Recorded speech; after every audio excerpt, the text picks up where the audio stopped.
ప్రభు నామమున అందరికీ శుభోదయం. దేవుని కృప ఐశ్వర్యం చొప్పున మనలను జూన్ మాసములోకి ప్రవేశపెట్టిన దేవాది దేవునికి కృతజ్ఞతా స్తుతులు చెల్లించుకుంటున్నాను. మే మాసమంతయు మన పట్ల తన కనికరమును చూపించి చేసిన మేలును బట్టి, కృపను బట్టి, అద్భుత కార్యములను బట్టి దేవాది దేవునికి నా కృతజ్ఞతా స్తుతులు చెల్లించుకుంటున్నా.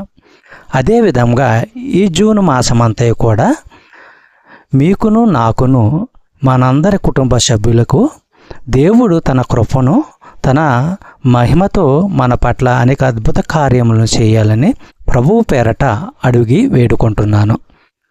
ఈరోజు దేవుని వాగ్దానము ఏమనగా, నిర్గమకాండము 25వ అధ్యాయము 9వ వచనము, నేను నీకు కనుపరచు విధముగా మందిరము యొక్క ఆ రూపమును దాని ఉపకరణములన్నిటి రూపమును నిర్మింపవలెను. సహోదరి సహోదరులారా, సన్నిధి గుడారాన్ని వర్ణించేందుకు 2 హిబ్రూ పదాలు వాడటం జరిగింది.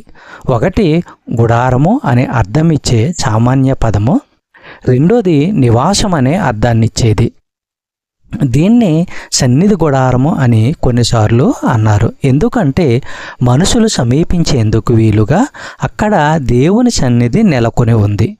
మరికొన్నిసార్లు శాసనాల గుడారము అన్నారు. ఎందుకంటే ధర్మశాస్త్రము రాసి ఉన్న రాతి పలకలు ఆ గుడారములో ఉన్నాయి.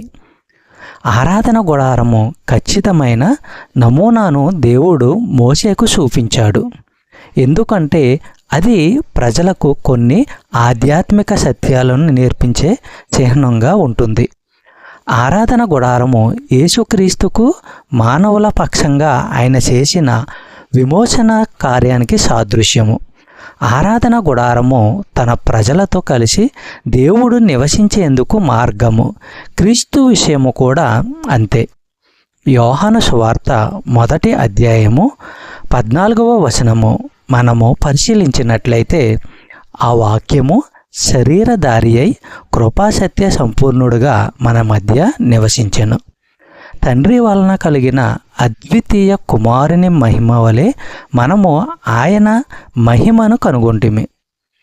సహోదరి సహోదరులారా, ఈ వాక్యం యొక్క అర్థము ఏమిటంటే, దేవుడు మన మధ్య గుడారము వేసుకున్నాడు అనే అర్థము వస్తుంది. సన్నిధి గుడారములో దేవుని మహిమా ప్రకాశము నిండింది. క్రీస్తు సాక్షాత్తు దేవుని మహిమా ప్రకాశమే. చెప్పబడిన వాగ్దానము దేవుడు దీవించి ఆశీర్వదించును గాక.